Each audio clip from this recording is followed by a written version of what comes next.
52 tahun yang lalu, tepatnya pada tahun 1971.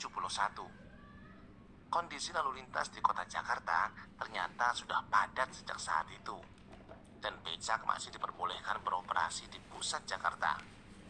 Suasana kuno kota Jakarta sangat terasa jika dilihat pada saat ini. Pengangguran saat itu tampaknya lebih banyak daripada saat ini. Ditambah lagi tidak ada gadget pada masa itu, sehingga masyarakat sering berkumpul untuk menonton jika ada sesuatu yang baru. Jika kamu menjadi turis asing pada saat itu, kamu akan mendapat banyak tatapan kosong tanpa ekspresi dari orang-orang sepanjang waktu.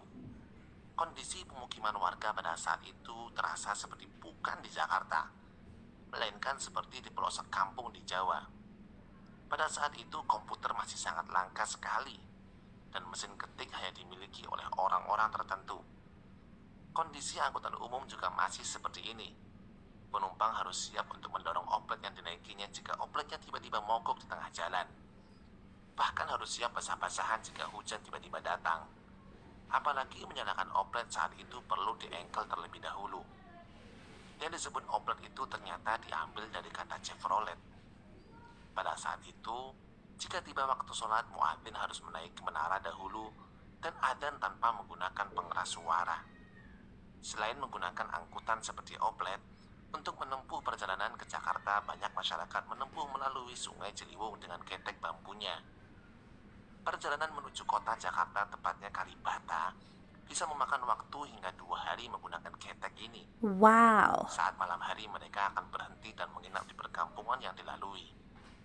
Pada saat itu anak-anak akan berlarian jika ada turis asing, apalagi menggunakan perahu karet, di mana tidak ada seorang pun di sana yang memilikinya.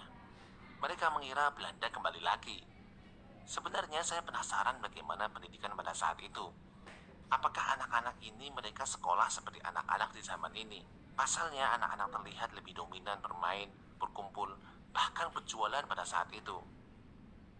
Air Sungai Ciliwung saat itu sepertinya masih terlihat sangat bersih sekali, sehingga warga banyak yang beraktivitas di sepanjang Sungai Ciliwung, mulai dari mencuci beras, mencuci baju, mandi, bahkan buang air besar. Uniknya, menurut Gubernur DKI pada saat itu, masyarakat menganggap air sungai lebih bersih daripada air dari Grand Hotel Indonesia. Sehingga tempat pencucian baju yang disediakan pemerintah DKI justru tak terpakai sama sekali. Meski begitu, bantaran Sungai Ciliwung di daerah Kalibata sudah terlihat kumuh sejak saat itu.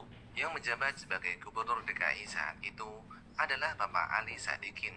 Di sini, beliau masih terlihat sangat muda dan energik sekali. Qadarullah, beliau sudah meninggal pada tahun 2008 lalu, yaitu di umur 82 tahun.